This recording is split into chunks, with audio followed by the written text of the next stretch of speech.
Dominant Protector. Credit to the author. 4,081-90. Ang mga pangalan po na nandito ay galing sa mga name generator.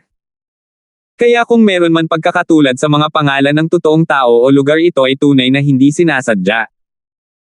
Kahit na ang 5 elemento ng Chamber of Commerce ay hindi nakipag-ugnayan sa iba pang Chambers of Commerce noong nakaraang pagkakataon, malinaw na sila ay nasa isang mapagkompetensyang relasyon. Ang mga nakatataas sa dalawang kumpanya ay pinaka-friendly sa ibabaw, ngunit mahirap sabihin na sila ay may tunay na relasyon. Huwag kang magtaka, private relationship ito. Ilang trial missions ang sinalihan ko, kasama siya noong bata pa kami at mapagkakatiwalaan kaming mga tao. Young Hero Linford, kung may problema ka, pwede mo siyang hanapin. I am just saying this in advance. Hindi naman mataas ang chances na pumunta ka sa Middle Island at baka hindi mo na ito kailanganin. Nakangiting sabi ni Melba. Kapaki-pakinabang man ito o hindi, tatandaan ko ang mabuting hangarin ni Kuya Hong. Nagpapasalamat na tumango si Terence. Pagkatapos umalis sa Hong Chamber of Commerce, pinabalik ni Terence si Natalie at Nika pabalik sa tirahan ng Trunat. Bumalik siya sa malugod na bagong pavilion para kausapin ang mga kapwa niya apprentice at pagkatapos ay pumunta sa Junk King's Secret Forging Base. Hindi niya alam kung hanggang kailan siya mawawala sa pagkakataong ito, kaya dapat ay ipaalam niya ito ng maaga. Ngunit pagpasok pa lang niya sa kuweba, nabigla si Terence sa hari ng pagod na kalagayan. Ang kanyang katawan ay natatakpan ng asul at lila, at ang puting gasa ay natatakpan ng dugo. Kuya Wang, ano ang nangyayari sa iyo? Mabilis na tanong ni Terence. Ngumiti ang hari ng basura at nag-wave ng kamay. Ayos lang. May hindi sinasadyang pumasok 2 araw na ang nakalipas. Maliit na sugat lang. Sanay na ako. Ito ang grupo ni Harry, tama ba? Tama ang hula ni Terence. Pinoprotektahan ng hari ng basura ang lihim na baseng ito sa lahat ng mga taon na ito, at noong sinundan siya ni Harry at ng iba pa ay nalaman ito ng mga tao. Okay lang talaga ako. Nung nagpe-forge ako dati, madalas din akong nasusunog sa apoy, at medyo marami rin sa mga sandata ko ang sumabog.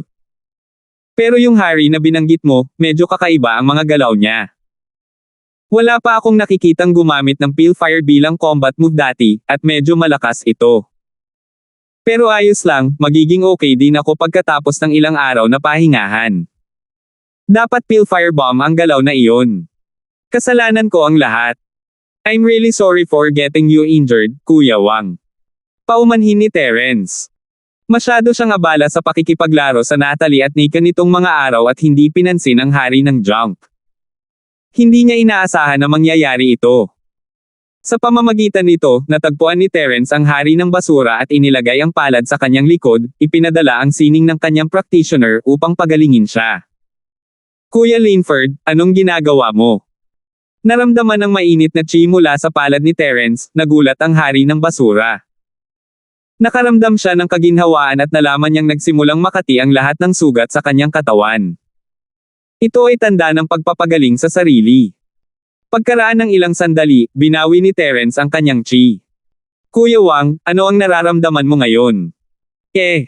Di hamak na mas maganda kaysa dati, at hindi naman masakit ang sugat. Kuya Linford, anong teknik ito? Masyadong magical. Iniunat ng hari ng junk ang kanyang mga braso at binti at gulat na sinabi. Ayon sa kanyang nakaraang karanasan, ang ganitong uri ng pinsala ay tatagal ng hindi bababa sa 1 buwan o higit pa, ngunit hindi niya akalain na gagaling ito ni Terence ng ganoon lang. Ito ay hindi ka panipaniwala. Terence chuckled, konting trick lang yan. Kung masasaktan ka ulit, sabihin mo lang sa akin. Maliit na injury lang. Sige. Hindi pa ako nakakapag-forge ng isang armas hindi nasugatan. Hindi ako magiging magalang sa iyo sa hinaharap. Napakamot ng ulo ang hari ng basura sa tumawa. Nga pala, I'm here to tell you na lalabas ako para hanapin ang live face mushroom. Hindi ko alam kung kailan ako babalik, kaya kailangan kitang guluhin para mabantayan ang lugar na ito. Sabi ni Terence. Mahirap hanapin ang live face mushrooms. Mahihirapan ako, Kuya Linford. Tumango ang hari ng basura at biglang nagsalita, nga pala, Kuya Linford, itatago mo ba ang iyong pagkatao? Of course. Ang Cultivators Association sa North Island ay puno ng mga tao mula sa lahat ng antas ng pamumuhay.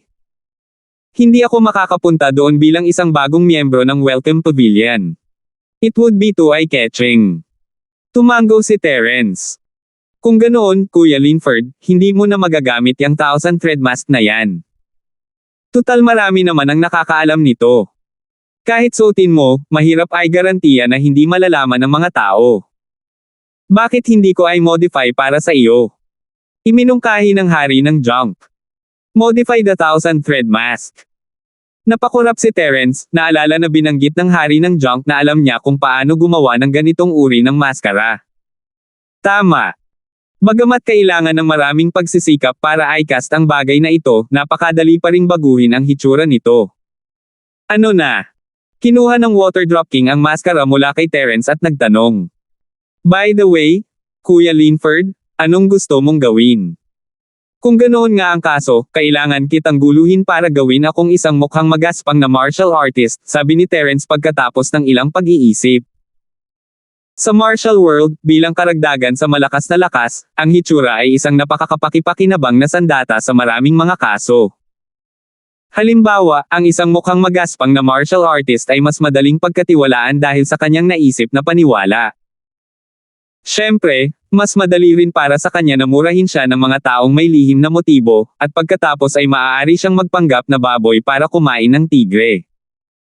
Pagkaraan ng ilang sandali, ang maskara ay ganap na nagbago sa mga kamay ng hari ng mga punit-punit. Ito ay tulad ng itinanong ni Terence, magaspang at mapagmataas. Sa di kalayuan, para siyang standard martial artist, pero kung titingnang mabuti, may kakaibang heroic look. Nakakamangha talaga ang husay ni Kuya Wang. Pinuri sa palagay ko ito ay higit pa sa sapat upang maging isang propesyonal na pintor. Ni Terence mula sa kaibuturan ng kanyang puso.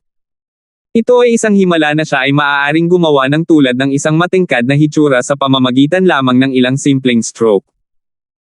Ang hari ng junk ay tumawa ng buong pagmamalaki at sinabing, sa aming propesyon, ang susi sa pagdidisenyo ng isang palsipikadong plano ay ang pagguhit. Kung ito ay tumpak o hindi direktang tinutukoy ang rate ng tagumpay. Huwag isipin na hindi pa ako nakagawa ng anumang mabuti, ngunit ang aking mga pangunahing kasanayan ay hindi masama. Higit pa rito, mahilig akong gumuhit para masaya kapag libre ako. Kuya Linford, pasensya na kung napahiya ako. Binigyan siya ni Terence ng thumbs up. Bukod sa iba, ang talento ni Trash King sa panday ay isang bihirang henyo. Kinabukasan, maagang umalis si Terence. Isinuot niya ang bagong libong silk mask at sinunod ang mga tagubili ni Melba sa North Island Practitioners Guild. Ang lugar na ito ay hindi kalayuan sa 3 malalaking pavilion. Halos nasa tabi mismo ng 3 malalaking pavilion. Wala pang 10 milya ang layo nito. Bagamat maaga pa, punong-puno na ng mga tao ang bulwagan ng samahan ng mga magsasaka. Ang mga practitioner sa itaas ng foundation stage ay parang mga repolyo sa gilid ng kalsada, nagsisiksikan at nag-iingay. Natigilan sandali si Terence sa eksena ng mga practitioner na ito na parang mga aso. 4,082. Sa pagtingin sa paligid, higit sa 50% ng karamihan ay nakadamit bilang mga disipulo ng 3 pavilion. Talaga silang lahat ay panlabas na mga alagad. Sa karagdagan, mayroong ilang mga katutubo rogue cultivators mula sa cultivator tribes. Bilang karagdagan, mayroon ding ilang maliliit na trial team mula sa mga merchant. Para sa isang malaking Chamber of Commerce na may malaking kapital tulad ng Hong Chamber of Commerce, kung may kulang sila, kadalasan ay nag-aalok sila ng reward para bilhin ito. Gayunpaman, ang pamamaraang ito ay hindi angkop para sa maliliit na negosyo. Karaniwan silang nagre-recruit ng ilang tao para bumuo ng trial team. Bilang karagdagan sa pagkolekta ng mga espiritual na jade para sa kanilang sarili, maaari din silang kumita ng mga espiritual na jade sa pamamagitan ng mga bounty mission, na pumatay ng 2 ibon gamit ang isang bato. Gayunpaman, nagkaroon ng maraming kawalan ng katiyakan sa pamamaraang ito, at madalas na hindi sapat ang supply, kaya nakatakda silang maging isang maliit na negosyo. Dumaan siya sa maingay na lobby, na parang wet market, at pumunta sa isang kwarto sa gilid. Mayroong isang karatula doon, at ito ay isang lugar ng pagpaparehistro. Sa katunayan, kung nandito lang si Terence para sa mga life mushroom, hindi na niya kailangang pumunta sa North Island Practitioner Union. Makakahanap lang siya ng paraan upang makapunta sa Sierra Mountain, ngunit nagpa siya si Terence na makinig sa mungkahi ni Melba at magparehistro dito. Ito ay dahil pagkatapos niyang tanggapin ang isang misyon dito, makukuha niya ang nauugnay na impormasyon ng direkta mula sa Practitioner Guild, kasama ang mapa ng ruta at lahat ng mga bagay na dapat tandaan. Makakatipid ito sa kanya ng maraming gawaing paghahanda, at ito ang talagang kailangan ni Terence. Hindi komplikado ang proseso ng pagpaparehistro, at hindi nagtagal para makapasa si Terence sa pagsusulit pagkatapos niyang ihayag ang antas ng kanyang pundasyon. Nakatanggap din siya ng membership card ng Guild ng Practitioner. Siyempre, hindi ito libre. Aabutin siya ng 100 espiritual na piraso ng Jade. Ito ay katulad ng espiritual na Jade card. Matapos ipasok ang pirma ng isang tunay na chi, maaaring umasa ang isa sa isang espesyal na miniature array upang matukoy at ma-verify ang pagkakakilanlan ng isa. Ito ay itinuturing na isang teknolohiyang produkto na natatangi sa Sky-class na isla, at ang pagiging maaasahan at kaligtasan nito ay mas mahusay kaysa sa mga katulad na produkto sa mundo. Ang 100 espiritual na Jade ay hindi itinuturing na mahal. Ang card na ito ay hindi lang paraan ni Terence para makapasok sa Practitioners Union, isa rin itong paraan para mailipat niya ang lahat ng kanyang reward mula sa kanyang mga misyon sa hinaharap patungo sa card na ito. Kapareho ito ng Spiritual Jade card, maaari niyang gastusin ito sa Chambers of Commerce sa Merchant Union.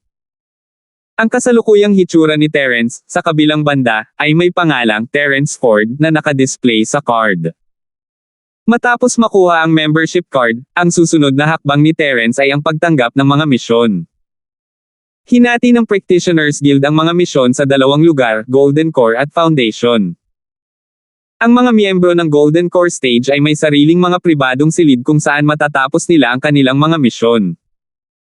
Gayunpaman, karamihan sa mga misyon ng Golden Core Stage ay inisyo ng 3 pavilion at karamihan sa mga ito ay tinanggap ng mga alagad ng 3 pavilion. Napakakaunting mga tao ang pumupunta rito upang tanggapin ang kanilang mga misyon, maliban sa ilang makapangyarihang individual na magsasaka. Tungkol naman sa lugar ng misyon ng Foundation Stage, ito ang parehong hall na dinaanan ni Terence. Ang sitwasyon ay ganap na naiiba mula sa Golden Core Stage area. Ito ay puno ng mga tao, at lahat ng mga misyon ay isusulat sa mission board at isabit sa malaking blackboard sa gitna. Aalisin ang mga ito pagkatapos makumplito, at ang mga na-claim ngunit hindi pa nakumpleto ay titingnan sa mission board, na nagpapahiwatig na sila ay patuloy pa rin sa pag-unlad. Gayunpaman, maliban sa iba't ibang uri ng misyon, napansin ni Terence na may blackboard sa tabi nito. Mula sa itaas hanggang sa ibaba, napuno ito ng mga pangalan ng mga tao, at ito rin ang pinagtutuunan ng pansin ng lahat.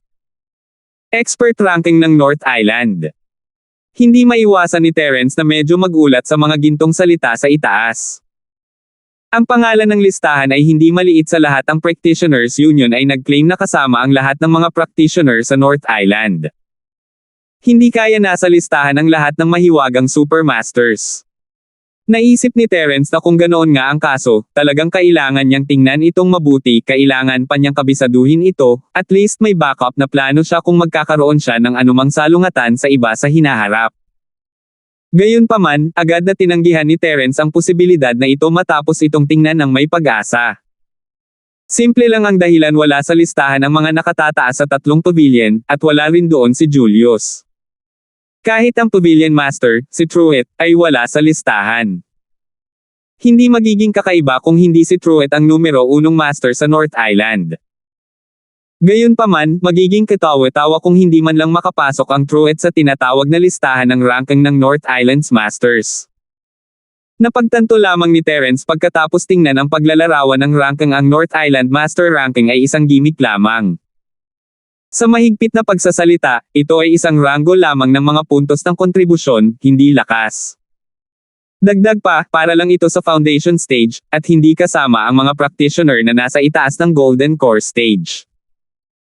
Sa Cultivators Association of the North Island, bilang karagdagan sa gantimpala para sa pagkumpleto ng Bounty Mission, makakakuha din ang isa ng mga puntos na tinatawag na Mission Contribution Points.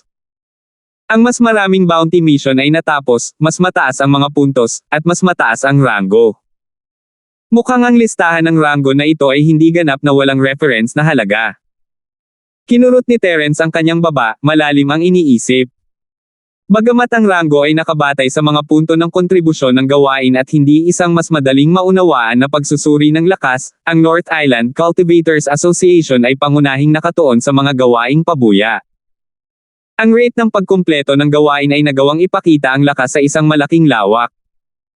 Hindi bababa sa para sa antas ng pagtatatag ng pundasyon, ito ay mas maaasahan. Sa oras na ito, in-update ng staff ng Cultivators Guild ang ranking list. Ang unang lugar ay pareho pa rin ang pangalan, ngunit ang string ng mga kontribusyon na puntos sa likod nito ay tumaas ng malaking halaga. Wow! Ang nakatatandang kapatid na AJ So ay kamangha-mangha. Ilang araw na lang ang nakalipas, at ang kanyang mga kontribusyon ay tumaas ng husto. Ito ay lumampas na sa 100,000. Ito ay masyadong exaggerated at makapangyarihan. Isang lalaking nakadamit bilang alagad ng tumataas na Sky Pavilion ang nag-click sa kanyang dila at napabulalas. Hindi maitago ng kanyang tono ang paghanga at paggalang dito. Tama, tama. Ang pangalawang lugar ay mayroon lamang sa paligid ng 60,000. Ang agwat ay masyadong malaki, at walang suspense sa lahat. Natatakot ako na kakaunti lamang ang mga tao sa kasaysayan ng North Island Cultivators Association na maaaring makalusot sa 100,000 marka. Napabuntong hininga din ang mga tao sa paligid. Hoy, anong alam nyo? Papuri ng isa sa kanila. Si Senior Su ay isang bihirang henyo sa North Island. Wala pa siyang 30 taong gulang, at nasa perpektong foundation stage na siya. Balita ko ay naghahanda na siya upang mabuo ang kanyang Azoth Core. Kung magpapatuloy siya sa ganito, isa na siyang maalamat na figure tulad ng God of Alchemy, si Zhang Liju. Dahil napakalakas niya, bakit gumagawa pa rin siya ng mga misyon? Hindi ba mas mabuting isave ang enerhiya mula sa mga misyon at subukang maabot ang core formation sa lalong madaling panahon? May nagdududang tanong. Hayaan mo akong tapusin, ano ang iyong naaabala? Nabalitaan ko na ang Pavilion Master na si Salter ng tumataas na Sky Pavilion ay nagmahal sa senior na si Brother Su at kukunin siya bilang kanyang personal na disipulo. Kaya, kung mas namumukod tangi siya ngayon, mas magiging mahalaga ang Pavilion Master na Salter. 4,083. Kung ganoon siya kalakas, walang hangganan ang kinabukasan niya. Sinulyapan lamang ni Terence ang mga pangalan sa rangkang matapos marinig ang mga talakayan ng people. Umiling siya wala itong kinalaman sa kanya, at hindi naman siya interesado rito. Lumingon siya sa mission board at nagsimulang maghanap ng mga misyon na may kaugnayan sa bundok na iyon sa gayon ay makukuha niya ang mapa at impormasyon mula sa guild. Matapos tingnan ang lahat ng mga mission board, sa wakas ay nakahanap si Terence ng isang misyon na akma sa mga kinakailangan. Alam ng lahat ng mayayaman at makapangyarihang pamilya kung sino ang maglalabas ng misyon. Ang lokasyon ng misyon ay tinatawag na Sierra Mountain at ang nakapalibot na mga bulubundukin. Naghahanap kami upang bumili ng 100 mapait na prutas at 100 tangkay ng Phoenix Browed Heartless na damo. Ang dami ng mga halamang gamot na ito ay isang malaking gawain sa lugar ng misyon ng Foundation Stage. Mahirap para sa ibang tao na kunin ito ng mag-isa, ngunit si Terence ay may skybolt na baboy. Hanggat napunta siya sa tamang lugar, kakailanganin lamang ng kaunting oras upang makolekta ang lahat ng mga halamang gamot. Gayunpaman, nang malapit na itong tanggapin ni Terence, nakita niya ang staff ng guild na naglagay ng check sa pisara. Nagdilim ang mukha ni Terence habang nagmumura sa kanyang malas dahil sa pagkawala ng isang misyon na mahirap abutin. Tumalikod siya at nagpatuloy sa paghahanap. Sa sandaling ito, bigla niyang narinig na may nagsabi, "Kapitan, si Junior Brother Lee Kubaw ay wala dito ngayon." Tinawag siya para gumawa ng pansamantalang gawain sa Green Cloud Pavilion. Kulang na tayo sa isang tao, dapat ba tayong maghanap ng ibang makakasama?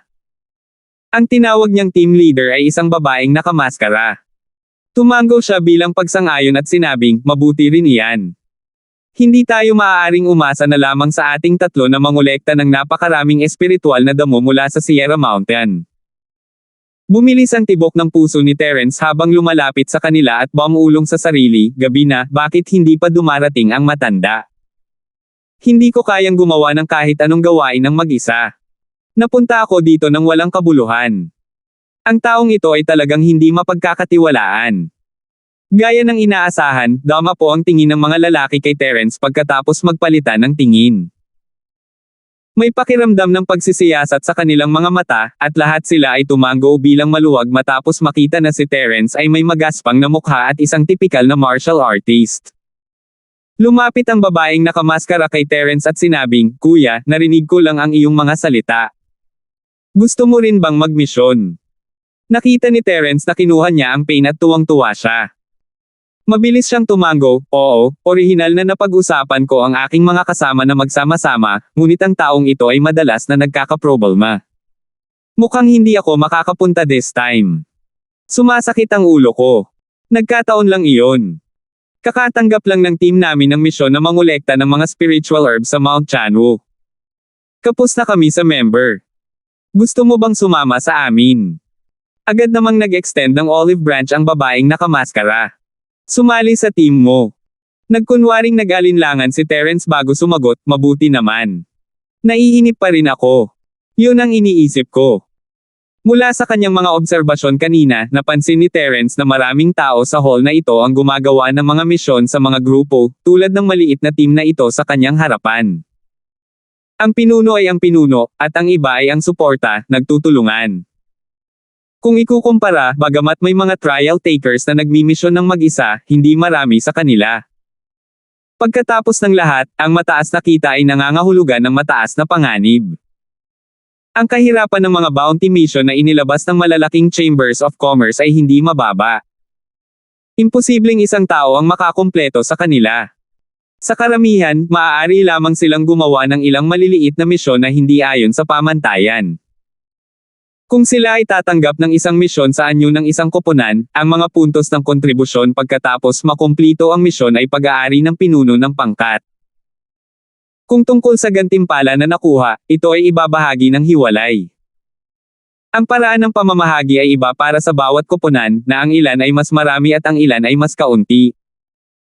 Para sa mga mahihinang pagsubok, ang pagsali sa isang maliit na koponan ay mas maaasahan kaysa sa paggawa ng maliliit na misyon ng mag-isa.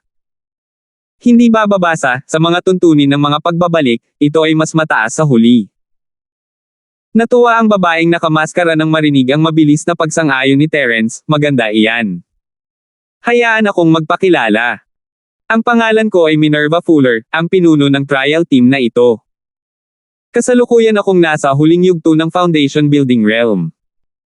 Pagkatapos ng isang pause, agad na ipinakilala ni Minerva ang dalawang tao sa tabi niya. Ang dalawang ito ay sina Junior Apprentice Brother Dwight at Junior Apprentice Brother Rufus.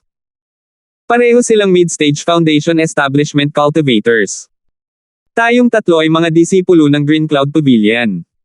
So, iisang sekta tayong lahat.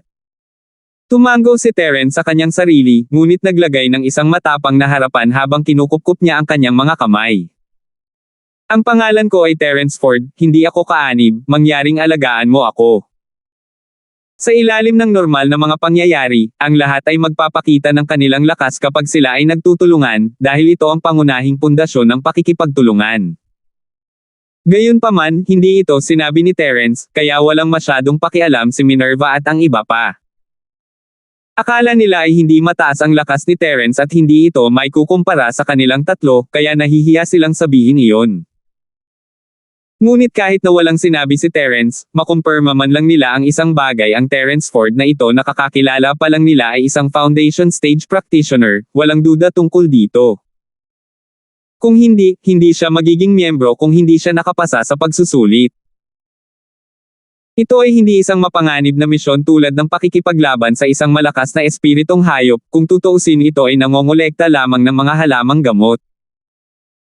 Hanggat may kakayahan silang protektahan ang kanilang sarili, hindi ito dapat maging problema. Kahit hindi sila malakas, hindi masamang maging backpacker. Malaking tulong sa kanila ang pagdaragdag ni Terence sa koponan. Ilang sandali silang nag-chat kay Terence at hindi nagtagal sa guild. Iniwan nila ang guild sa pangunguna ni Minerva at naghanda na umalis. Gamit ang mapa sa kanyang kamay, tinansya ni Terence ang lokasyon at natagpuan na ang Mount Sierra ay ilang libong milya ang layo. Tanong niya, Captain Minerva, napakalayo ng bundok ng Sierra na iyon. Paano tayong apat makakarating doon? Ang tagal maglakad doon, di ba? Ngumiti silang tatlo sa isa't isa at hindi sumagot. Naglakad si Minerva sa isang open space at sumipol sa langit. Ilang sandali pa, isang aerial spirit beast ang bumagsak at lumapag sa harap nilang apat. Hindi maiwasan ni Terence na medyo magulat. Ang ibong nasa harap niya ay isang malaking spirit bird na may magagandang balahibo sa buntot. Ito ay banayad at mabilis, na ginagawa itong pinakamahusay na pagpipilian para sa isang lumilipad na espiritong hayop. Kung ibinente niya ito, natatakot siyang maibenta niya ito sa mataas na presyo. Ang pamilyang ito ni Minerva ay hindi mababa.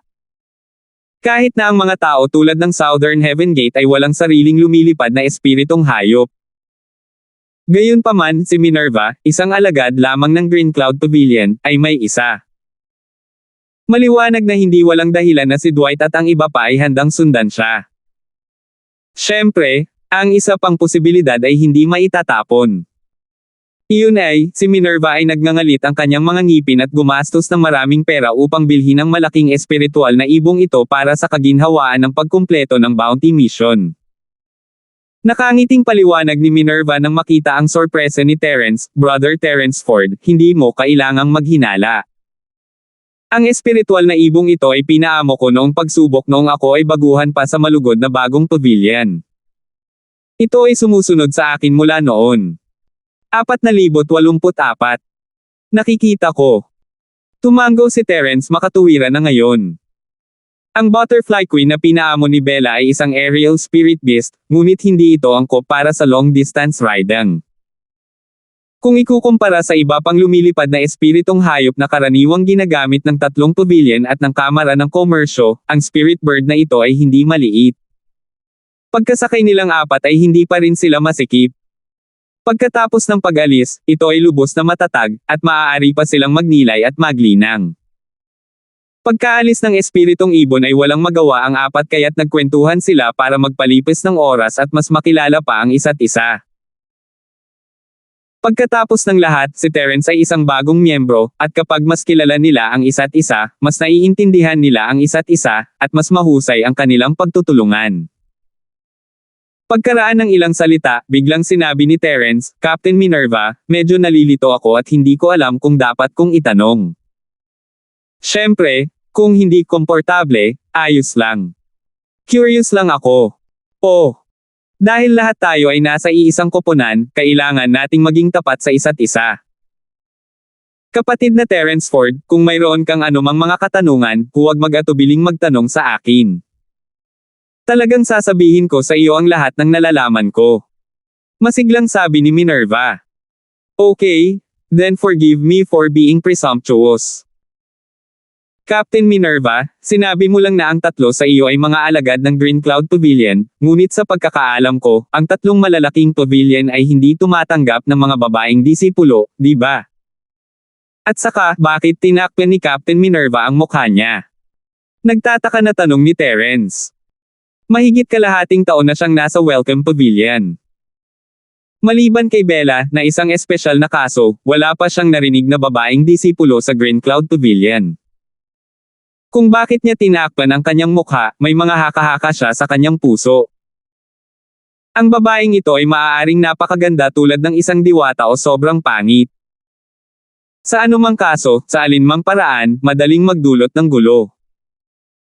Kung hindi, kung mayroon lamang siyang ordinaryong hitsura, hindi na kailangang sadyang takpan ang kanyang mukha. Ito ay madaling pukawin ang imahinasyon ng mga tao at makaakit ng atensyon. Ito. Bahagyang natigilan si Minerva. Wala siyang intensyon na itago ito, ngunit saglit, hindi niya alam kung ano ang sasabihin. Sa sandaling ito, si Rufus, na nakatayo sa tabi niya, ay agad na nagpaliwanag ng masigasig, Brother Terence Ford, maaaring hindi mo ito alam, ngunit si Kapitan Minerva ay dating natatanging disipulo ng tumataas na pavilion. Siya ay nagmula sa parehong tribo ng paglilinang bilang sikat na AJ. Dahil sa kanyang namumukod tanging lakas at talento, siya ay pinahahalagahan ng mga nakatataas sa mataas na pavilion. Bilang karagdagan, si AJ, isang henyong disipulo na minsan lang lumilitaw sa 1,000 taon, ay nagpahayag din ng magandang salita para sa kanya. Kaya naman gumawa ng exception si Kapitan Minerva para manatili at hindi ipinadala sa West Island. Isang disipulo ng tumataas na Sky Pavilion. Hindi ba sinabi lang ni Captain Minerva na lahat kayo ay mga disipulo ng Green Cloud Pavilion? Tanong ni Terence, nagulat. Nanlalabo ang mga mata ni Minerva at hindi siya nagsalita. Patuloy ni Rufus, kung hindi nangyari ang insidenteng iyon, si Kapitan Minerva ay magiging alagad pa rin ng sumisikat na Sky Pavilion na may magandang kinabukasan, at hindi sana siya naihatid sa aming Green Cloud Pavilion. Bagamat iyon ang dahilan kung bakit kilala namin si Captain Minerva, sa tuwing naiisip ko ang pangyayaring iyon, pakiramdam ko ay hindi ako nakakasundo dito. Bagay ba yan? Si Terence ay nakasimangot na sipa palabas ng Skyward Pavilion. Bakit ito parang kay Bella? Kuya Terence Ford, malamang na madalas mong marinig ang mga tao na nagsasabi na si AJ ay isang henyo. Sa katunayan, ang taong ito ay mukhang banal, ngunit siya ay isang mapagkunwari na may mukha ng tao at puso ng isang hayop. Si Rufus ay nagngangalit ang kanyang mga ngipin sa matuwid na galit at sinabing, hindi nagtagal pagkatapos niyang pumasok sa tumataas na Sky Pavilion, binyantaan niya si Kapitan Minerva na maging kanyang kasosyo sa paglilinang. Sa orihinal, lahat ay mahilig sa kagandahan, kaya hindi ito isang malaking bagay, ngunit ang bastard na ito ay gumamit ng walang prinsipyong paraan upang makamit ang kanyang layunin.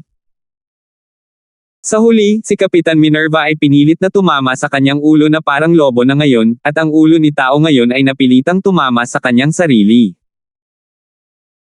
Akala ko ay mabait siya at tinutulungan niya si Kapitan Minerva sa pamamagitan ng pagpayag sa kanya na makapasok sa tumataas na Sky Pavilion, ngunit isa lang siyang ambisyosong lobo na may ibang motibo.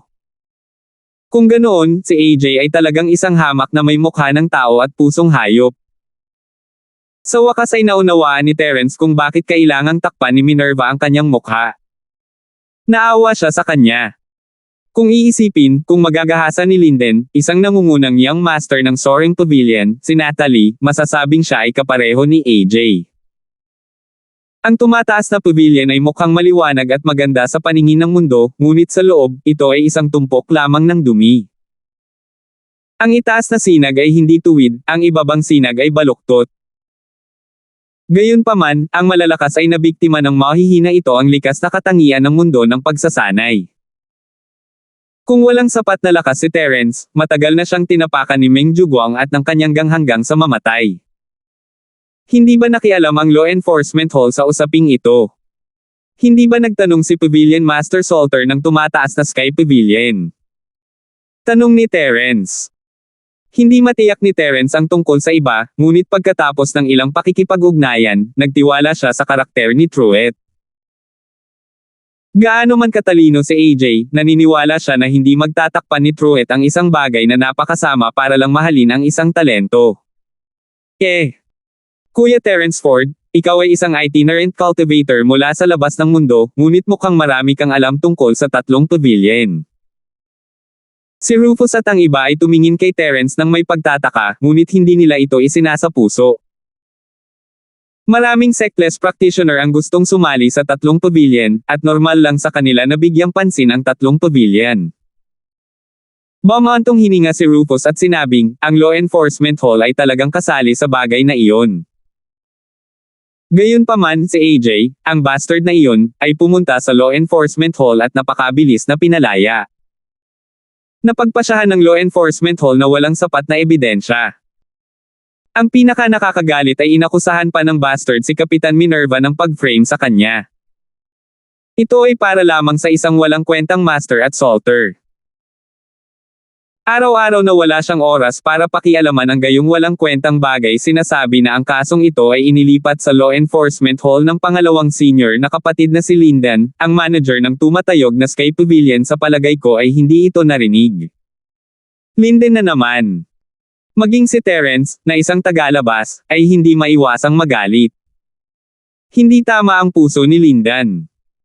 Madalas niyang gawin ang mga nakakahiyang bagay sa kanyang sarili. Si AJ ay maaaring maging napakayabang dahil maaaring siya ay nasa parehong grupo ni Lindan. Anong nangyari pagkatapos nito? Hindi ba naisipan ni Kapitan Minerva na baligtarin ang hatol? Titiisin mo na lang ito. Galit na sabi ni Terence. Kung siya iyon, matagal na niyang pinatay si AJ. Hindi niya hahayaang mabuhay ng malaya ang hamak na iyon hanggang ngayon. Sa sandaling ito, si Minerva, ang taong sangkot, sa wakas ay bumuka ang kanyang bibig at tumawa ng mapait, napakalaki ng pagitan natin, kaya paano kung hindi ko ito matiis? Ang tanging hiling ko lang ngayon ay makaipon ng sapat na espiritual na jade para makabili ng youth retaining pill para maibalik ang aking hitsura. Pagkatapos, aalis ako sa North Island at magiging isang libreng trial taker at wandering cultivator. Ang kagandahang loob na ito ay isang mapait na luha na pinilit na lumabas. Ano ang magagawa niya kung hindi siya sapat? 4,085. Ngayon, si AJ ay itinuring na bilang ang tumataas na Sky Pavilion's Millennium Genius at malapit ng tanggapin bilang alagad ni Truett. Sa kabilang banda, si Minerva ay isa lamang alagad ng Green Cloud Pavilion. Wala siyang lakas o impluwensya. Ano ang maaari niyang gamitin upang makipagkompetensya sa kanya? Tumingin si Terence sa kanya ng malalim, Kapitan Minerva, kung hindi mo tatanggalin ang buhol na ito sa iyong puso, kahit na maging isang rogue cultivator ka, hindi ka talaga magiging malaya.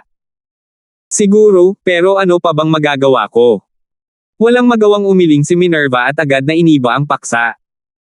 Pinilit niyang itaas ang kanyang loob at sinabi sa lahat, sige, iyon lang sa ngayon. Balik tayo sa negosyo. Ayon sa aming mga nakaraang karanasan, kung walang aksidente, kakailanganin namin ng 3 araw upang marating ang Sierra Mountain. Kaya lahat, magpahinga ng mabuti. Ako ang mamamahala sa pag-uutos sa mga espiritual na ibon.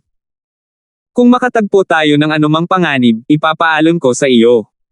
Matagal nang nakasanayan ito ni Dwight at Rufus. Pagkatingin sa isa't isa ay hindi na sila nagsalita pa at nagsimulang pumikit at magtanim. Sige, salamat sa iyong pagsusumikap, Kapitan Minerva. Tumango si Terence at hindi na nagtanong tungkol sa alitan nila ni AJ. Umupo na rin siya at nagsimulang mag-training. Naabot na niya ang rurok ng huling foundation stage, at ang 3 araw na ito ay perpekto para sa pagpapatatag ng kanyang kaharian. Kalmado at payapa ang paglalakbay. Makalipas ang 3 araw, matagumpay na nakapasok ang 4 sa teritoryo ng Sierra Mountain. Sa abot ng mata, ito ay kasing lago ng isang sinaunang kagubatan. Ang bundok ay napakataas na umabot sa mga ulap. Ito ay hindi mas maliit kaysa sa bundok sa likod ng 3 pavilion.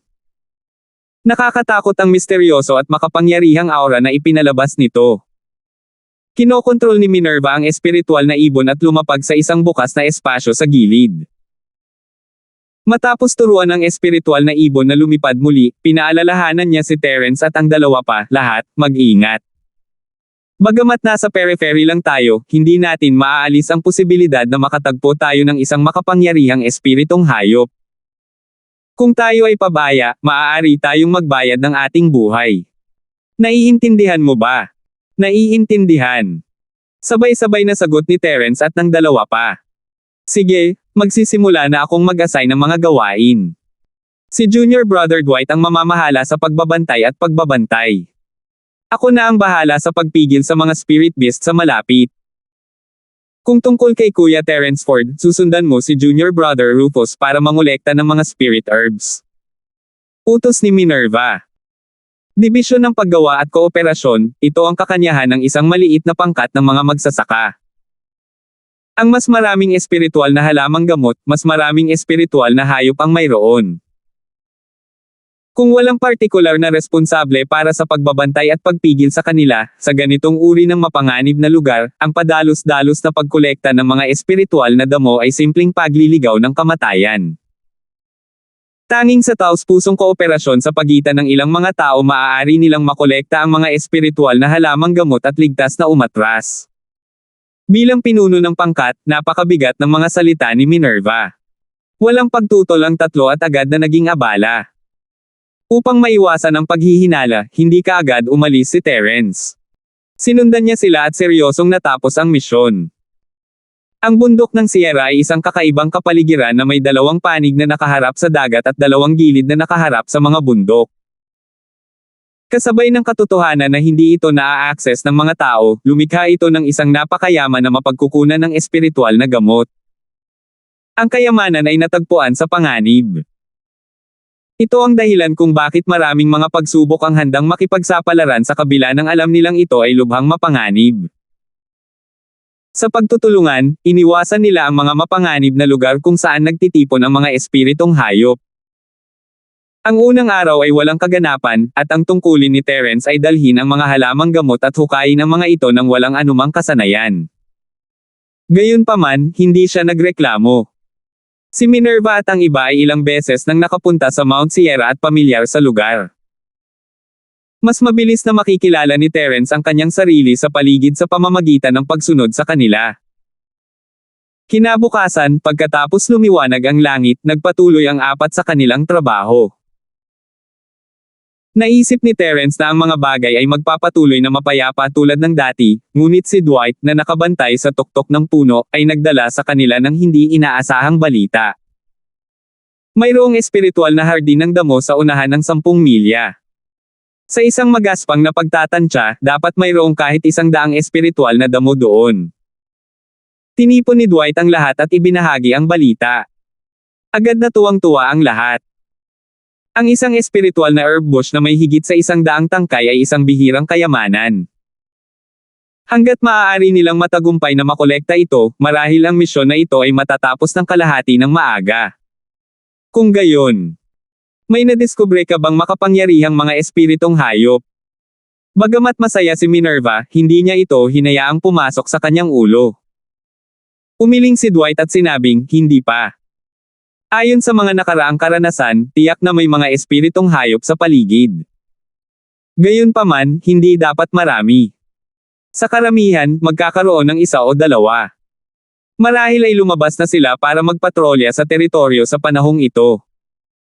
Tumango si Rufus bilang pagsang-ayon. Tama. Hindi pwedeng masyadong maraming spirit beast. Kung hindi, siguradong makakahanap ng mga claw ang senior brother na si Dwight doon.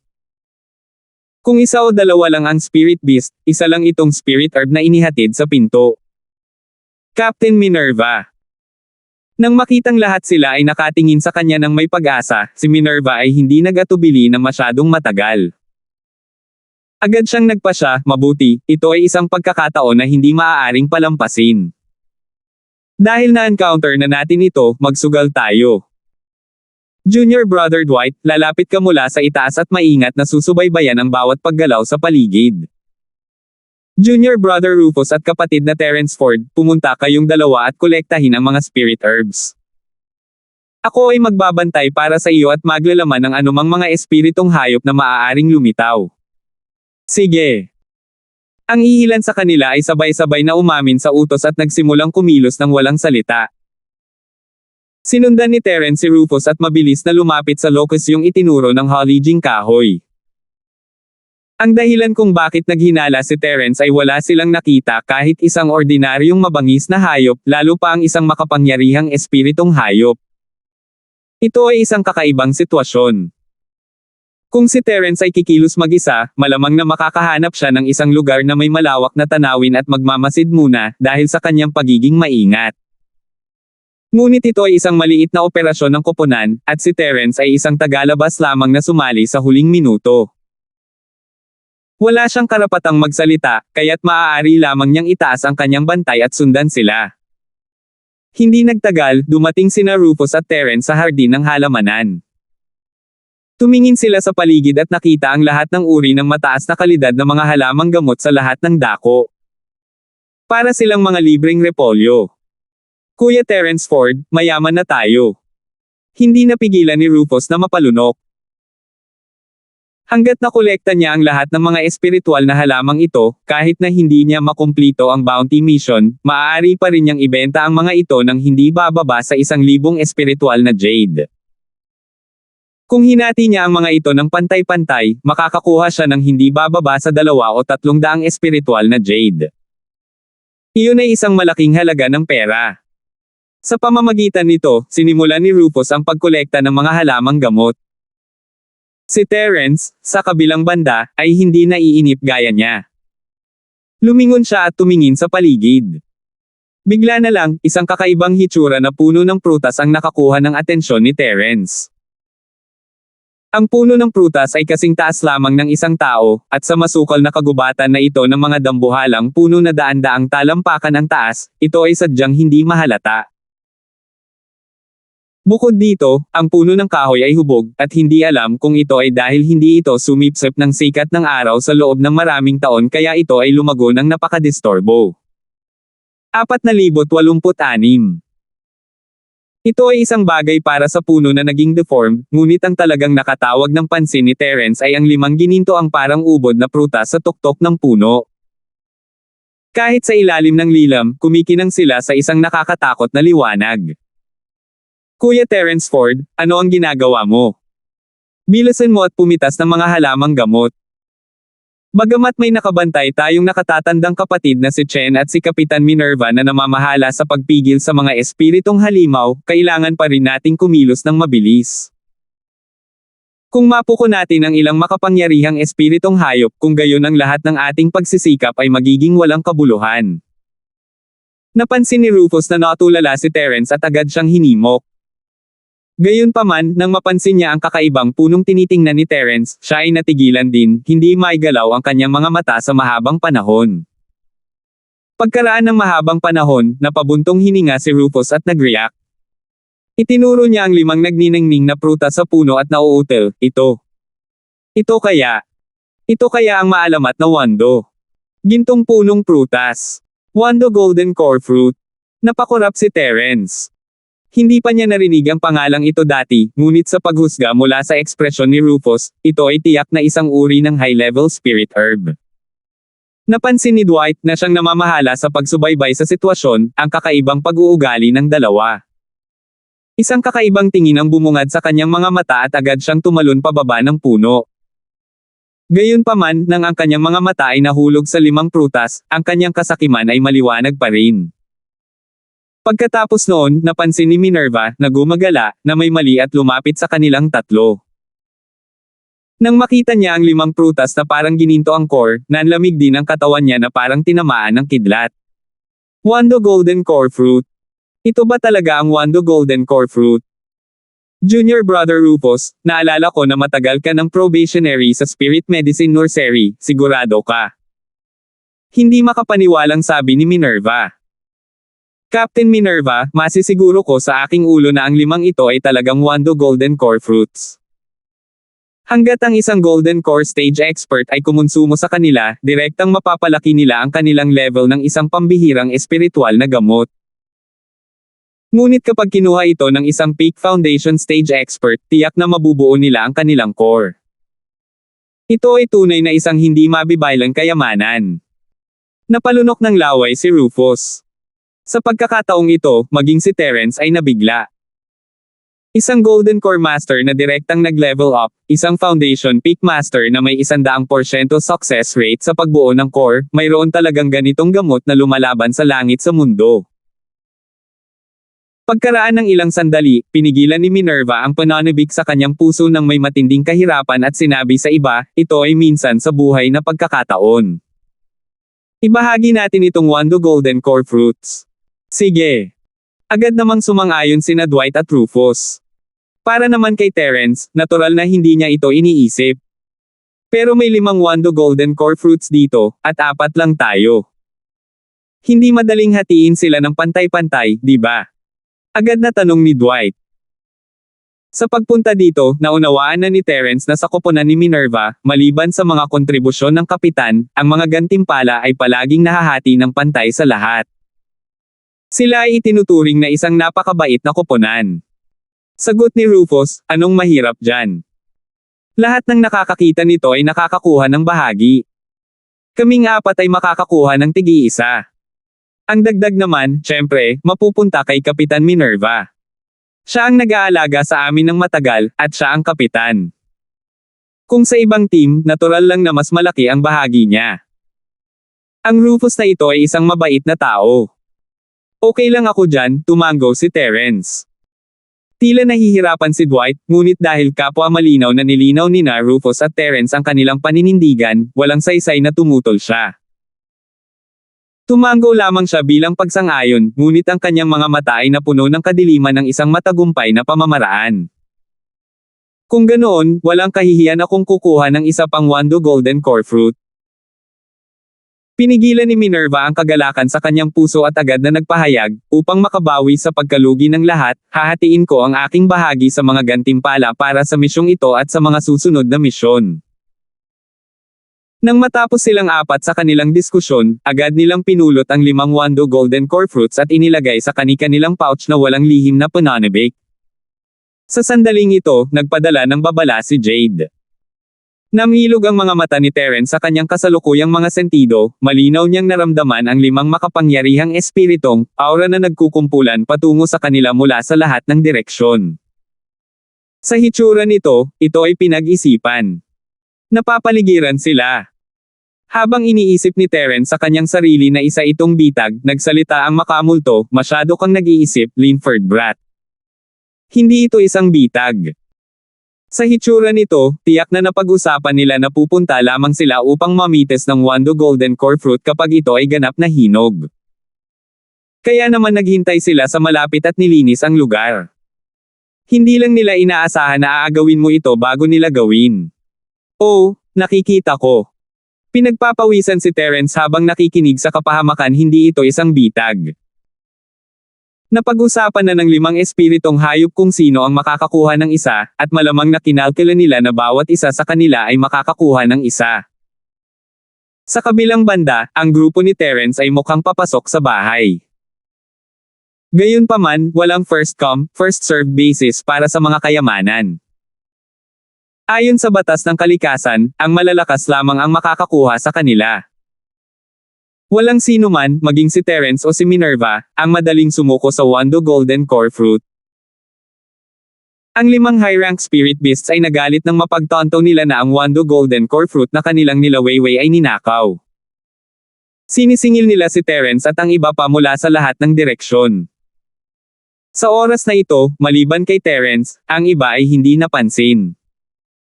Nakalubog pa rin sila sa saya sa paghahanap ng kayamanan. Dapat ba niyang bigyan sila ng kaunting paalala? Nag-alinlangan si Terence. Pansamantala lang silang kasama, ngunit ayaw niyang mamatay sila sa bibig ng mga espiritong hayop. Gayunpaman, bago pa maibuka ni Terence ang kanyang bibig, biglang nagbago ang ekspresyon ni Minerva. Mabilis niyang pinatahimik ang lahat at seryosong sinabi, may hindi tama. Pakiramdam ko ay may darating, at mayroong higit sa isa. Mag-ingat, lahat. Pupunta ako at titingnan. Sa pamamagitan nito, sa harap ni Terence at ng dalawa pa, unti-unting nawala ang figure ni Minerva sa hangin sa bilis na nakikita ng mata, na parang sumangga sa manipis na hangin. Natigilan si Terence. Ipinaliwanag ni Rufus, ito ay isang napaka-high-end na kasanayan sa pagnanakaw ng kagubatan. Hanggat nasa kagubatan ka, may tatago mo ng perpekto ang iyong katawan. Kuya Terence Ford, huwag mong isipin na babae ang ating kapitan. Napakalakas niya. Forest stealth. Ito ang unang pagkakataon na nakakita ako ng ganoong bagay. Tumango si Terence, malalim ang iniisip. Bagamat hindi niya nakikita gamit ang kanyang mga mata, sa kanyang matalas na pangunawa, malabo pa rin niyang nararamdaman ang pag-iral ni Minerva. Dahil sa invisibility na martial art na ito, hindi niya namamalayan ang mga espiritong hayop na pinaamo ni Chengmin. Ang pagiging invisibility ay ang talento ng lahi ng Ghost Tigers. 4,087. Si Rufus at Dwight ay nasa buong alerto, habang si Terence ay piniling umakyat sa puno. Ang malawak na larangan ng paningin at ang kanyang makapangyarihang pangunawa ay sapat na upang lubos na maunawaan ang paggalaw ng nakapalibot na damo at mga puno. Ang 5 matataas na ranggo na espiritual na hayop ay palapit ng palapit. Nang malapit na niyang patayin ang isa para sa grupo, isang walang kapantay na matalim na totoong chi ang biglang sumambulat mula sa hilaga. Nang tumingin siya, nakita niyang si Minerva iyon. Isang itim na araw na may 3 talampakang haba, na hinimok ng pagsabog ng makapangyarihang tunay na chi, ay kasing bilis ng isang black lightning. Halos sa isang iglap, tumawid ito ng 1,000 talampakan at tumama sa lalamunan ng isang paparating na espiritong hayop. Ang lalamunan ay isang lubhang marupok at nakamamatay na lugar, kahit na para sa mga high-level na spirit beast. Gaano man kalakas ang kanilang sigla, kapag ang isang palaso ay tumusok sa kanilang lalamunan, sila ay mamamatay ng walang pag-aalinlangan. Walang alinlangan, isang mataas na antas na espiritong hayop ang madaling napatay ng palaso ni Minerva. Hindi ko inaasahan na siya ay isang bihirang eksperto sa archery. Mukhang hindi pagmamalabas ang pagsusuri ni Rufus. Si Kapitan Minerva ay talagang nararapat na tawaging napakalakas. Puri ni Terence. Ang kombinasyon ng jungle stealth technique at ang super destructive archery skill ay isang hindi magagapi na kombinasyon ng martial skill sa malalalim na kabundukan at kagubatan. Gayunpaman, sa paghusga mula sa humihingal na ekspresyon ni Minerva, ang pagkonsumo ng enerhiya mula sa araw kanina ay hindi kasing dali ng tila. Ito na siguro ang pinakamalakas na galaw niya. Mag-ingat kayong lahat, darating sila. Malakas na sigaw ni Minerva sa likod niya. Wala siyang oras para makahinga at agad na itinoon ang kanyang mga mata sa isa pang mataas na ranggo na espiritual na hayop. Matapos ang isa sa 5 high-level na spirit beast ay mapatay sa pamamagitan ng kanyang long-range support, ang natitirang sitwasyon ay isang tao ang humarap sa isa. Gayunpaman, ang katatapos lang niyang patayin ay nasa gitnang yugto pa lang ng foundation building realm. Ito ang pinakamahina sa 5 espiritong hayop. Ang natitirang 4 ay lahat ay mas malakas kaysa rito. 2 huli na foundation stage at 2 peak sa kalagitnaan ng foundation stage. Isinasantibi si Terence na nagtatago ng kanyang lakas, ang 4 na high-level na spirit beast na ito ay parang mga hari ng impyerno kay Minerva at sa 2 pa. Nagkusa si Minerva na puntiryahin ang isa sa mabangis na late-stage foundation establishment spirit beast. Ang mga human cultivator ay halos hindi katugma ng espiritong hayop sa parehong antas ng lakas. Gayunpaman, para kay Minerva, na may jungle stealth technique at malakas na kasanayan sa pag-archery, ang malalalim na kabundukan at masukal na kagubatan ang kanyang tahanan. Baka kaya niyang labanan ito. Sa paghahambing, ang sitwasyon ni Rufus at Dwight ay mas mahirap kaysa kay Minerva. Sila ay nakaharap sa 2 espiritong hayop sa tuktok ng gitnang yugto ng pundasyon ng gusali, na isang antas na mas mataas kaysa sa kanila. Maaaring isipin ng isa kung gaano karaming pressure ang kanilang naranasan. Para naman kay Terence, na nasa puno pa rin, siya ay tinutumbok ng isang higanteng gagamba na may 1000 mata. Mula sa ulo nito hanggang sa tiyan nito, itong makapangyarihang huling pundasyon na nagtatayo ng espiritong hayop ay natatakpan ng napakaraming mata. Ang bawat mata ay maaaring maglabas ng nakakatakot na sinag ng liwanag na maaaring pumatay sa primordial na espiritu.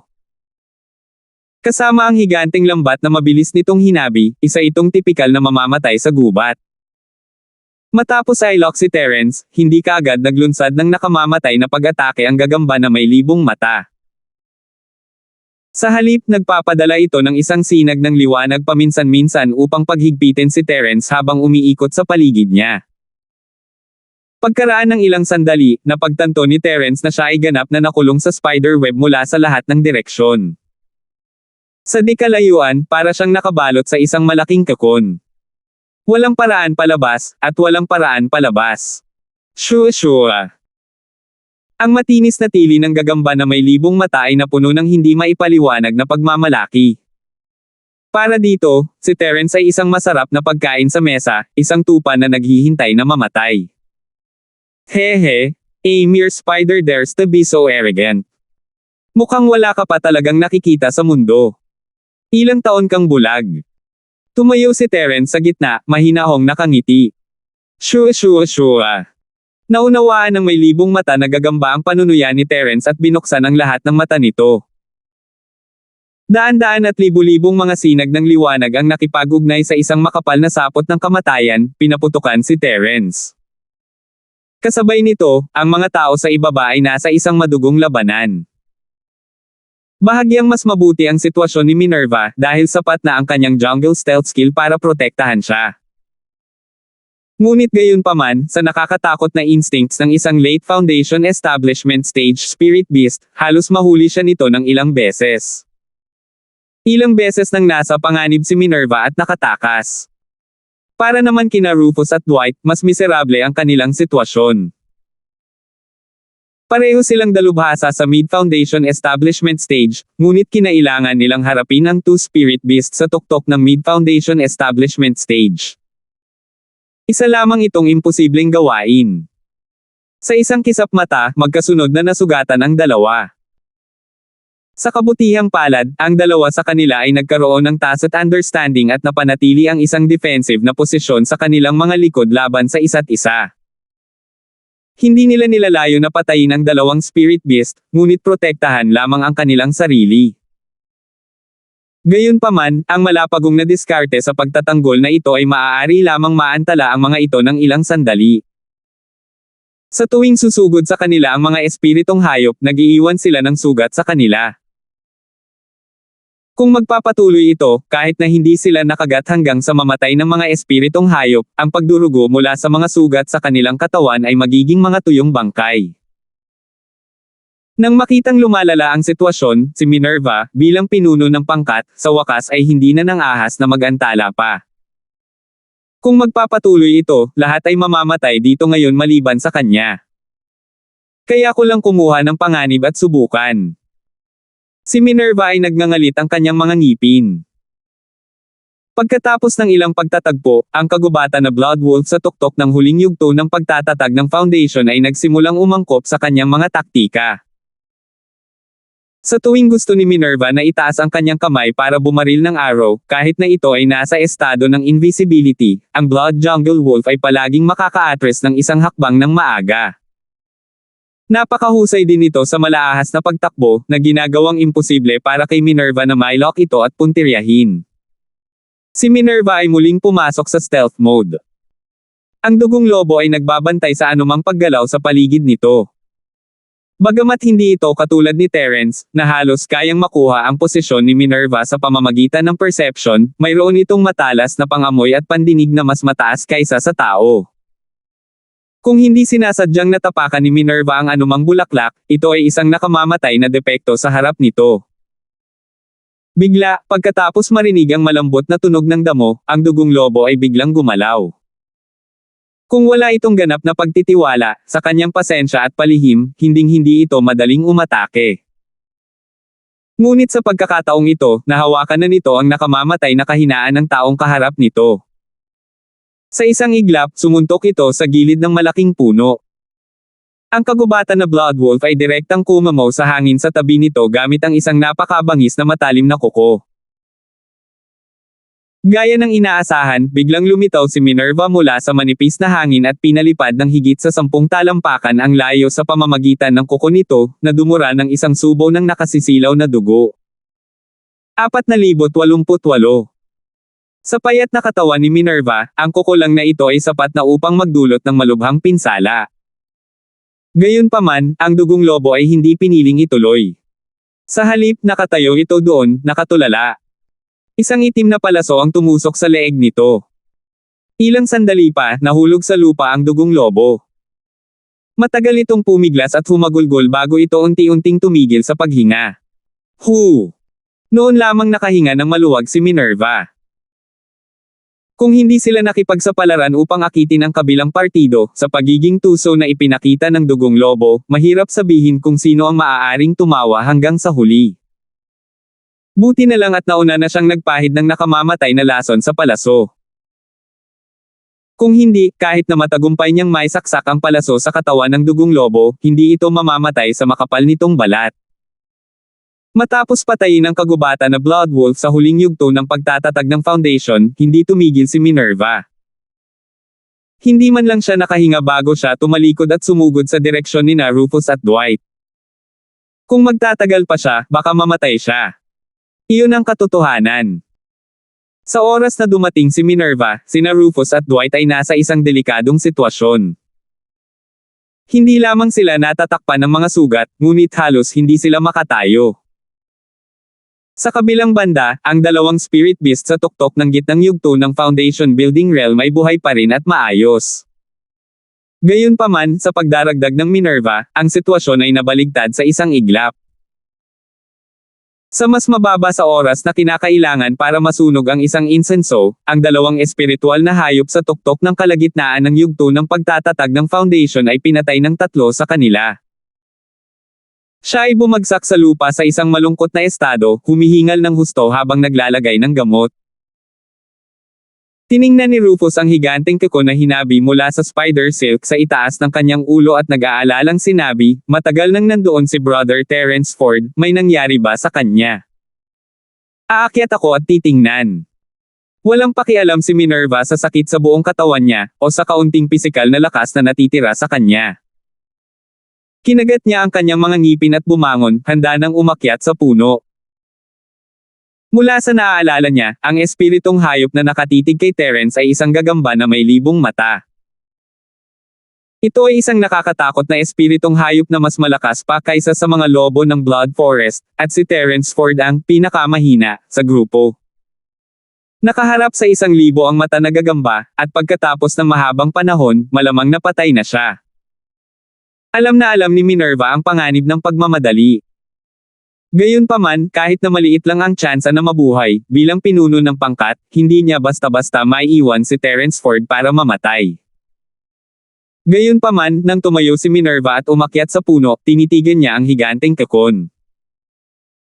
Biglang sumiklab ang apoy sa lahat ng direksyon, at pagkatapos ay nakita niya ang higanteng kakon na mabilis na naging abo sa apoy at natangay ng hangin. Pagkatapos ay lumitaw ang figure ni Terence at tumalon pababa mula sa langit. Tiningnan ni Rufus si Terence, na nasa malungkot na kalagayan ngunit walang halatang pinsala. Napatulala siya, Brother Terence Ford, bagay ka talaga. Ang pinupuntirya mo ay isang 1,000-eyed spider, tama. That's a late foundation stage spirit beast, and you're actually able to deal with it. Hindi lang siya. Si Minerva at Dwight ay nakatingin din kay Terence na may halatang gulat. Palagi nilang iniisip na si Terence ang pinakamahina sa grupo. Hehe, nagkataon lang na may alam akong fire attribute martial skill. That spider web was simply a trap that it created for himself. It was purely based on luck. Kung hindi, hindi ko na kaya. Sabi ni Terence na may halong ngiti. Nakikita ko, mukhang magandang kontra sa mga gagamba ang apoy. Kuya Terence Ford, napakaswerte mo talaga. Pero huwag kang magpakumbaba, ang swerte ay isang uri din ng lakas. Namulat ang realisasyon kay Rufus at sa dalawa pa. Napangiti si Terence sa kanyang sarili, totoo na kayang labanan ng apoy ang gagamba, ngunit sa huling yugto ng foundation, walang silbi kung hindi ka sapat. Ang gagamba na may libong mata ay maaaring pumatay sa iyo sa pamamagitan ng ilang mga sinag ng liwanag. Sa lakas ni Terence, ang pagharap sa gagamba na may libong mata ay kasing dali ng pumatay ng aso. Kung hindi niya itinago ang kanyang lakas at ipagpaliban ito, maaaring napatay niya ang mabahong gagamba sa isang galaw. Siyempre, kung si Rufus at Dwight ay nasa isang sitwasyong nagbabanta sa buhay, si Terence ay kailangang sumuko sa pagtatago ng kanyang lakas at tulungan sila. Sige, napakalaking kapalaran na ang lahat ay nakaligtas ngayon. Ang lugar na ito ay nalinis na ng 5 espiritong hayop, kaya dapat ito ang pinakaligtas na lugar sa ngayon. Magpahinga tayo ng mabuti at magpagaling dito. Itutuloy natin ang ating operasyon kapag naka-recover na tayo. Utos ni Minerva. Nang sisigot na sana ang lahat, biglang bumaba ang 3 figure mula sa langit, lahat sila ay dumapo sa harap ng lahat na may masasamang ngiti sa kanilang mga mukha. Sinulyapan niya ang 3 na halatang wala sa sarili. Inangat ni Terence ang kanyang ulo at nakita ang isang lumilipad na espiritong hayop sa kalangitan. Kung hindi lang ito nanggaling sa langit, hindi ito makakataka sa kanyang sentido. Sok! Sok! Bakit kayong lahat ay nasugatan ng husto? Ang hirap naman sa inyo. Halika, bilasan mo at iabot mo ang Wando Golden Core Fruit. Hindi ko naman kailangang hanapin ito sa sarili ko, di ba? Ang pinuno ng grupo ay isang mayabang na binata. Tinaas niya ang kanyang kilay at nginisyon si Minerva. AJ, kasuklam-suklam ka. Noon lang nag-react si Minerva. Kahit hindi niya makita ang mukha niya na nakamaskara, ramdam niya ang mood niya sa sandaling iyon mula sa nanginginig niyang katawan. Hoy, walang hiya. Ito ba ang unang araw mo sa paggawa ng misyon? Kung ayaw mong mamatay dito, mabuti pang maging matino ka at ibigay mo ang Wando Golden Core Fruit. Si AJ ay tumawa ng mahinhin at tiningnan si Minerva mula ulo hanggang paa. Minerva, kung ikaw ang naging ika-6 kong pinsan noon, haantong ka ba sa ganito? Puro mura ang mga babae, deserve mo to, hindi ka lang pumangit, miserable din ang buhay mo, sok-sok. Ikaw. Si Minerva ay nagngangalit ang kanyang mga ngipin sa kahihiyan. Kung hindi lang siya nakipag-away sa 5 espiritong hayop at nagdusa ng matinding pinsala, hindi niya kailangang matakot kay AJ. Pero ngayon, sinamantala na siya ng kabilang partido. Huli na para magsabi ng kahit ano. Ayaw mo talagang iabot. Saka hindi ako magalang. Si AJ ay tumawa ng masama. Si Minerva ay minsang pinuri bilang isang henyo sa paglilinang. Sa totoo lang, hindi siya naglakas loob na maliitin ang babaeng ito. Gayunpaman, ngayon, ang lahat ay nasa ilalim ng kanyang kontrol. Nang makitang kikilos na si AJ, walang pagpipilian si Minerva kundi ibigay ang 2 Wando Golden Elixir Fruits. Hehe, ngayon alam mo na kung ano ang makakabuti sa iyo. Hinawakan ni AJ ang 2 Wando Golden Elixir Fruits at naglaway ng mata ko. Kasabay nito, ang 2 taong nagpakita sa kanya ay nagsimulang pilitin ang mga tao na kunin ang Wando Golden Elixir Fruits. Sumulyap si Rufus kay Minerva at walang magawang ibigay ito. Gayunpaman, noong turn na ni Dwight, mabilis niyang sinabi, "Senior brother, AJ Su, hindi mo ito magagawa. Hindi ba tayo nagkasundo dito? Dapat ko bang akitin sila dito, hayaan silang makipaglaban sa mga espiritong hayop hanggang sa magkasugat ang magkabilang panig, at pagkatapos ay gantimpalaan sila ng Wando Golden Core Fruit?" 4,089. Nang marinig ito, nagulat si Minerva at Rufus. Nagtataka pa rin sila kung bakit hindi sila pinalad ngayon na makilala si AJ sa ganitong oras. Hindi nila inaasahan na magkakaroon ng nunal, Dwight. Dwight, asong walang utang na loob. Paano mo haharapin si Kapitan Minerva ng ganito? Ikaw. Nagmura si Rufus na may matuwid na galit. Gayunpaman, agad siyang sinipa ni AJ sa gilid. Mabilis na hinabol siya ni Minerva at tinulungan siya sa gilid. Give it to you. Humph, you wish. 5 lang ang Wando Golden Core Fruit sa kabuuan, kaya kailangan kong magbigay ng isa sa bawat isa sa ating 3. Bukod pa rito, kailangan kong ibigay ang 2 sa pang-6 kong pinsan, na malapit nang maging disipulo ng Pavilion Master na si Salter. Kapag dumating ang oras na iyon, natural na ibibigay niya ang isa kay Prinsesa Natalie to hand over it enough. Si AJ ay naging pagalit. Sa wakas ay naunawaan ni Terence, isang tagalabas, ang pagkakakilanlan ng lalaki. Si AJ ay pinsan ni AJ, ang henyo ng tumataas na pavilion. No wonder sobrang yabang niya. Ang ganitong uri ng hamak ay eksaktong kapareho ni Tony noon. Naglakas loob siyang umasa sa kamag-anak at inakala niyang mas mataas siya sa iba, ngunit hindi niya alam na sa paningin ng iba, isa lang siyang payaso na hindi man lang maituturing na umutot. Karapat-dapat siya. Dinuraan ni Rufus si Dwight. Inisip niya noong una bilang isang mabuting kapatid na mapagkakatiwalaan niya ang kanyang buhay. Hindi niya inaasahan na magiging ganoon siya ka-scum. Bagamat hindi mabuting tao si AJ, nakaramdam siya ng labis na kagalakan na makita ang isang taksil na pinagtaksilan. Senior Brother Su, ikaw. Hindi inakala ni Dwight na susunugan ni AJ ang tulay pagkatapos tumawid dito. Sumalungat siya sa kanyang konsensya at naging especially iya. Tuluyan na siyang iniwan ng kanyang mga kaibigan at pamilya. Sa huli, hindi man lang siya nakakuha ng Wando Golden Elixir Fruit. Hindi ba nasira ang utak niya? What do you mean you? Kung patuloy kang mag-aaksaya ng oras sa akin, naniniwala ka ba na hindi kita puputulan ngayon? Ang mga mata ni AJ ay puno ng layuning pumatay. Gaano man kaganda ang isang kayamanan, ang isang tao ay kailangang mabuhay upang tamasahin ito. Sa kawalan ng pag-asa, malungkot na kinuha ni Chen Mumi ang Wando Golden Core Fruit mula sa kanyang mga braso at inagaw ito ni AJ. Sok! Sok!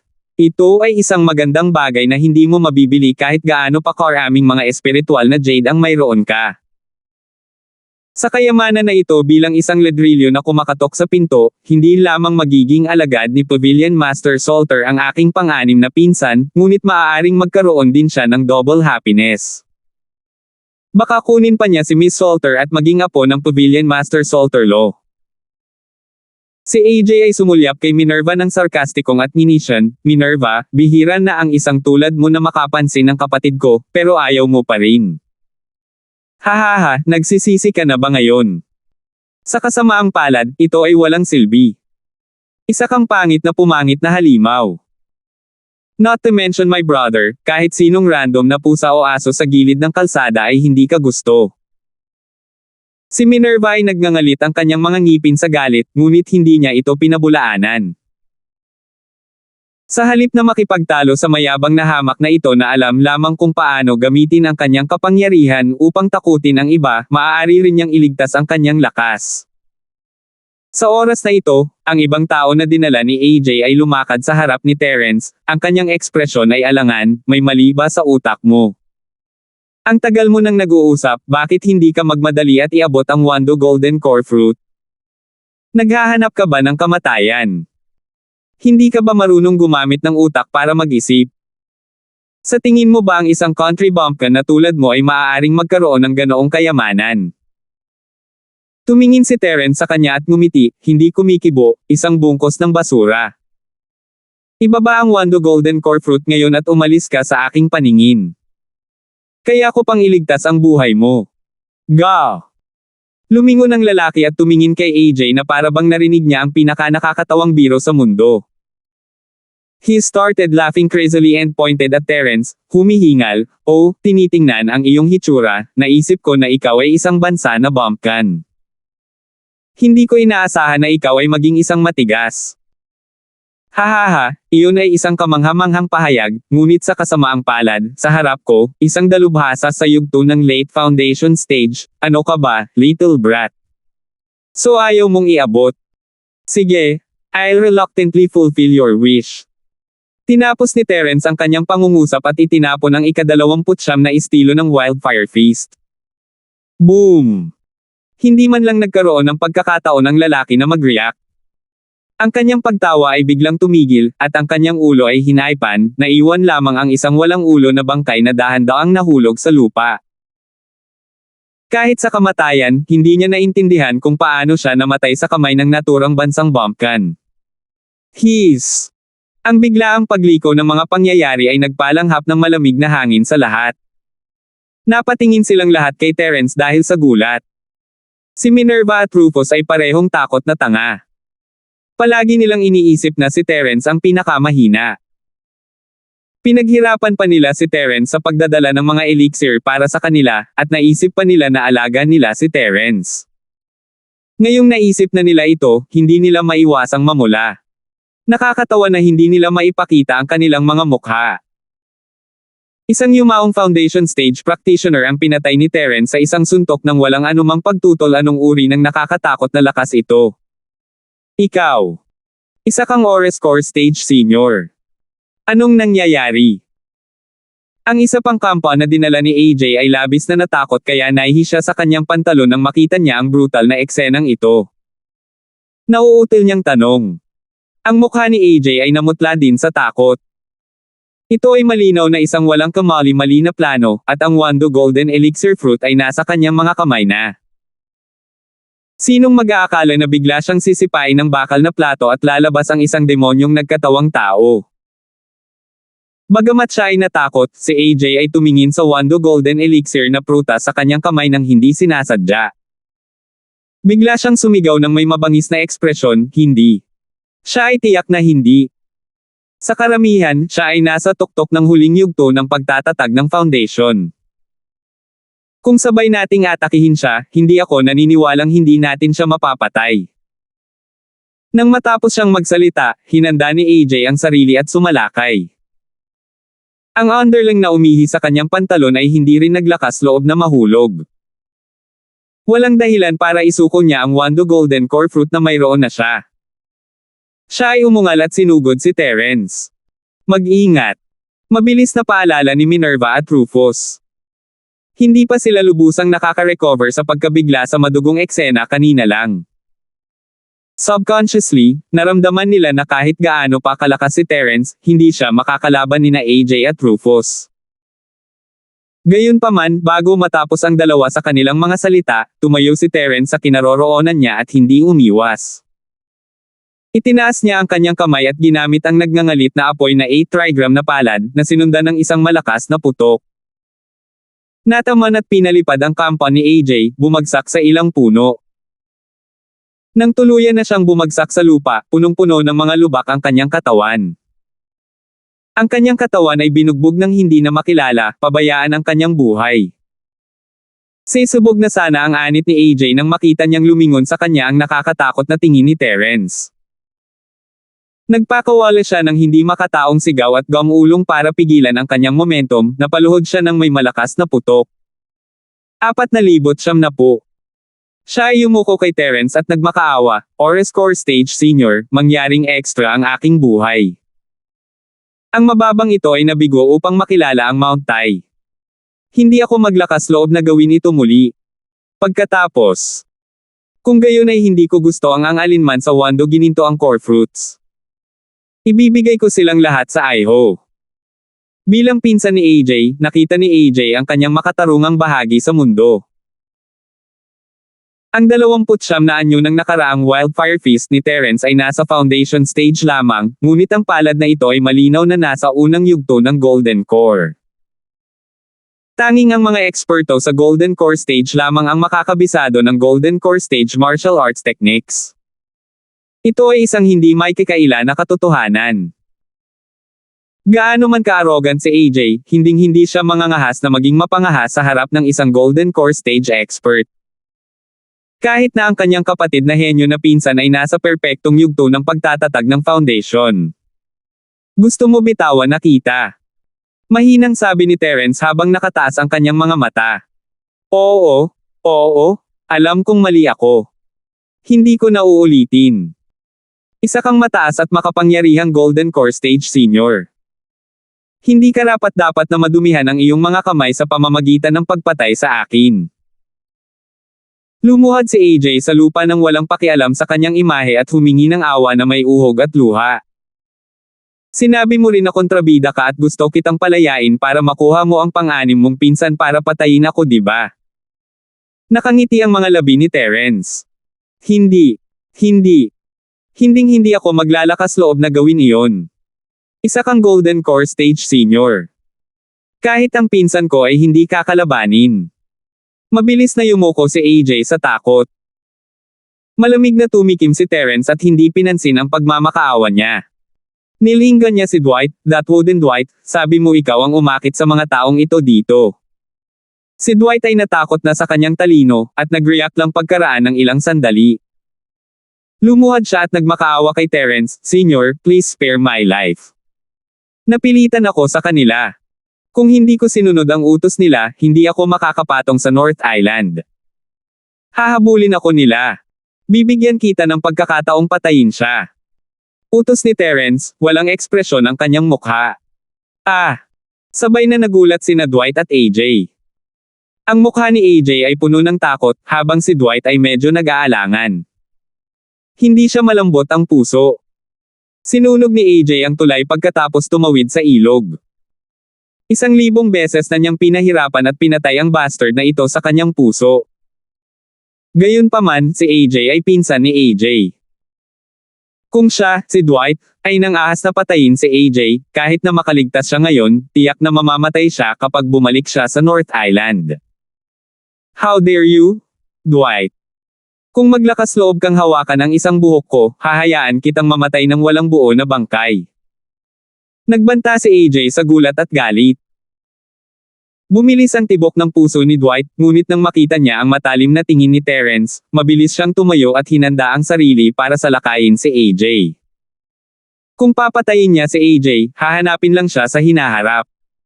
Gayunpaman, kung hindi niya papatayin si AJ, kailangan niyang mamatay ngayon. Wala siyang choice. Nang makitang nagtitipon ang layunin ng pagpatay ni Dwight, sa wakas ay hindi na nang-ahas si AJ na mag-aksaya pa ng oras. Bago siya ma-atake ni Dwight, tinusok niya ang kanyang puso gamit ang isang daliri at pinatay siya sa isang suntok. Ngunit bago pa siya makahinga ng maluwag, si Terence, na nasa kanyang harapan, ay nagsalita na may malamig na ngiti, "Naglakas loob kang patayin ang mga miyembro ng aking koponan sa harap ko, at sinabi mo lang na hindi mo na uulitin. Nagsisinungaling ka ba sa akin?" Hindi. Hindi. Gusto itong tanggihan ni AJ, ngunit hindi siya binigyan ni Terence ng pagkakataon. Itinaas niya ang kanyang paa at ginamit ang libong nagngangalit na mga paa ng apoy, pinalipad siya ng 100 metro ang layo. Nang mabigat na dumaong si AJ sa puno, isa na siyang mutilated na bangkay. Ang nagngangalit na apoy na libong paa ay ang pinakabagong kombinasyon ng mga kasanayan ni Terence. Pagkatapos ng lahat, ang libong paa ni Tony ay hindi mahina, at maaari itong tumaas ang bilis ng isang tao pagkatapos ng pagsasanay nito. Ngayong ginagamit na ito ni Terence, ito ay isang antas na mas mataas kaysa sa nagngangalit na libong paa, at ito ay isang napaka-praktikal na kasanayan. Senior. I'm sorry about before. Minerva and Rufus was scared out of their wits when Terence's eyes landed on them. Ang taong ito ay pumatay ng napakaraming tao sa napakaikling panahon. Hindi man lang siya kumurap. Wala silang ginawang masama kay Terence noon, ngunit ang pagpapabiye sa isang ginintoang core na gawin ang mahirap na trabaho ay isang nakamamatay na pagkakamali sa sarili nito. Sa nakakatakot na mamamatay na kalikasan ng taong ito, hindi imposibleng patayin niya silang dalawa kapag hindi siya masaya. Sige, wala kayong dapat ikatakot. Bumangon na kayo. Umiling si Terence na may mapait na ngiti. Hindi siya ganoong klase ng tao na papatay ng hindi kumukurap. Malapit na niyang maabot ang Golden Core, at ang Wando Golden Core Fruit ay masyadong mahalaga sa kanya. Higit pa rito, mahigit kalahating taon na siyang nakatali sa iba't ibang alituntunin sa malugod na bagong pavilion. Bukod dito, kailangan niyang isaalang-alang ang background ng iba't ibang mga kaaway. Hindi niya kayang patayin ang isang ito, at hindi niya magawang pukawin ang isang iyon. Kailangan niyang maging maingat sa paggawa ng mga bagay. Na-suffocate talaga siya nito. Ngayong nasa labas na siya, paanong hindi niya papatayin ang ganitong uri ng bulag na basura? Nang makitang ayaw talaga ni Terence na ituloy ang bagay na iyon, maingat na tinulungan ni Minerva si Rufus, ngunit puno pa rin ng paggalang ang kanyang mga mata habang nakatingin kay Terence. Hindi siya naglakas loob na lumapit. Walang magawang umiling si Terence, dito nagtatapos ang misyong ito. Dapat din tayong maghiwalay ng landas. Mag-ingat kayong dalawa. Ngayong nalantad na ang kanyang lakas, hindi na naramdaman ni Terence na mangolekta ng mga halamang gamot sa kanila. Ang paghahanap para sa mga kabute sa yugto ng buhay ay ang kanyang pangunahing layunin. At saka, kahit payag siyang sumama sa dalawa, magiging awkward ang atmosphere. Mas mabuting maghiwalay. Iyon. Ito. Wando. Golden Core Fruit. Minerva ay medyo napahiya. Bagamat talagang gusto niya ang Wando Golden Core Fruit, si Terence ang kumuha nito mula kay AJ, kaya ito ay kay Terence. Wala itong kinalaman sa kanya at kay Rufus. Ngumiti si Terence at ibinato ang dalawang Wando Golden Core Fruits kina Minerva at Terence. Gusto ko ng 3 table tas, at uminom kayong dalawa ng tig-iisa. Anumang pagtutol. Si Minerva at Rufus ay agad na tuwang-tuwa.